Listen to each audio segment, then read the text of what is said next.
Hi, so for this first video I just want to give you a quick introduction into moving your pelvis and then trying to engage your lower tummy muscles whenever you're doing any exercises that we need to switch them on for.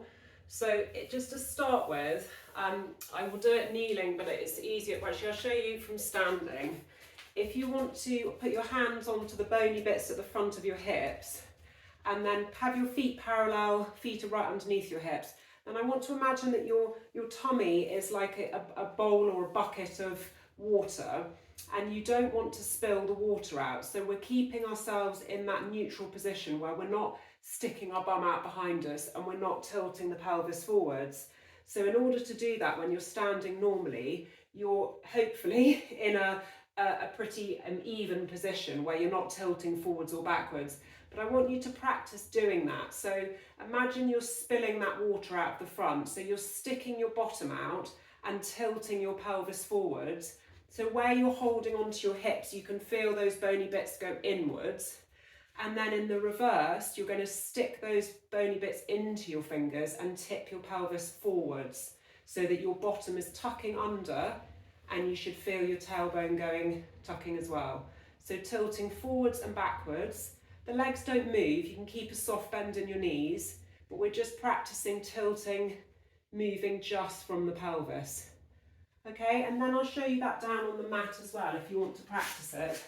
So you're going to come down with your feet, your heels as close as you can get them comfortably to your bottom. Arms are down by your sides, and just make sure your knees are tracking straight out of your pelvis. What I mean by that is you don't have wide legs. When you look at your knees, they're as if you were standing with parallel legs coming straight out from your pelvis. So just put your hands on the bony bits at the front of your hips again. And then I want you to squash your lower back into the mat.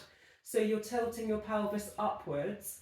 And imagine you've got a marble on your lower tummy. So you want to roll that marble towards your lower ribs. And then you're going to roll it back the other way towards your pubic bone. So you're then creating a little bit more of an arch in your lower back.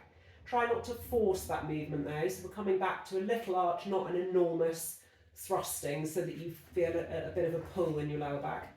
So breathing in one way and breathe out the other. Just practice rolling backwards and forwards, imagining that marble going one way and then back the other. The legs are staying as still as you can get them to. Try not to let them wobble around. So we're gently pushing down through our big toes. Our knees stay pointing up to the ceiling and the rest of your body's completely relaxed. The movement's just coming from your pelvis. Okay, and then from here I want you to try going up into a full shoulder bridge. So arms lightly down on the floor. We're taking a breath in. As you breathe out, do that beginning part where you're squashing your lower back into the mat, and then you're slowly peeling your bottom up off the floor and coming up to the tips of your shoulder blades. So don't worry if you can't get that high up. We want to be heavy through the back of the shoulders, light through your arms, pushing down through your big toes, and imagine those knees are reaching over your toes, the nice straight line across the front of your body. Deep breath in at the top, breathe out, soften from your breastbone, try to get one vertebra at a time to melt back down to the floor, your tailbone comes down last.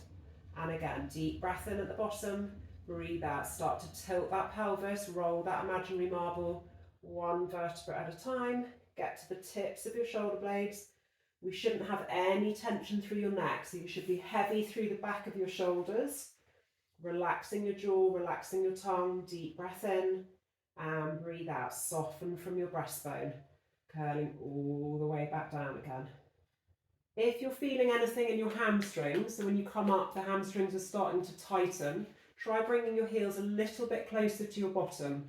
And if that releases it, then great. If it doesn't, you can always comment in the bottom of my video and I will give you advice. So taking a breath in, breathe out, tucking your tailbone, coming all the way up once more. Gently squeezing your bottom. And in this position, just try not to over thrust your hips, okay? We want a straight line from your shoulders through to your hips to your knees. So it's not as high as you can lift yourself, creating an extra arch in your lower back. It's a nice straight line. Gentle squeeze on the bottom, deep breath in, and breathe out, softening yourself back down again. And then very gently bring one knee and the other into your chest. Give yourself a hug and a rock from side to side. and just switch off those muscles. And then from here, I want to talk about engaging your tummy. So you'll find different Pilates teachers use different wording, but for me, the thing I find the easiest to understand is if you have 4 points, so you've got your two your bony bits at the front of your hips, you've got your pubic bone, and then you've got your lower ribs. If those 4 points were to join in the middle and come inwards, you would slightly feel your tummy button, your belly button, drawing backwards towards your spine. So the space between your spine and your stomach would get smaller. So almost as if you've got a belt around your waist and it's slightly tightening. But not just from here, you're thinking about the 4 points. So coming down and in from the ribs to your pubic bone and from side to side inwards as well. So a drawing in here. Okay, so when you're down on your back, if you think about lying just flat and then doing that movement, so take a deep breath in. As you breathe out, draw that belly button downwards towards your spine. You should feel your lower back slightly get closer to the mat.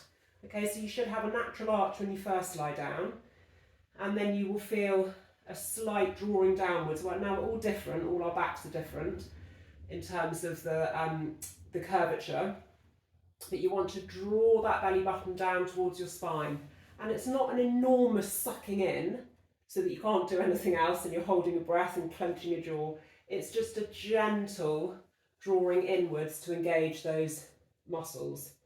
Okay, so whenever we do anything on our front, or anything to do with abdominals where we need to switch the tummy on, just try and have that imagery of drawing inwards. So pubic bone to ribs, one hip to the other hip, and then drawing that downwards towards your spine.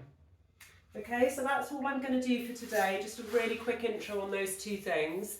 And then I'm going to do, later on, I'm going to video a small kind of 10-15 minute relaxation, something you could use in the mornings to wake you up, a bit of a stretch and a bit of a movement through the whole of the body. I'll try and get that recorded today and I will post it tomorrow.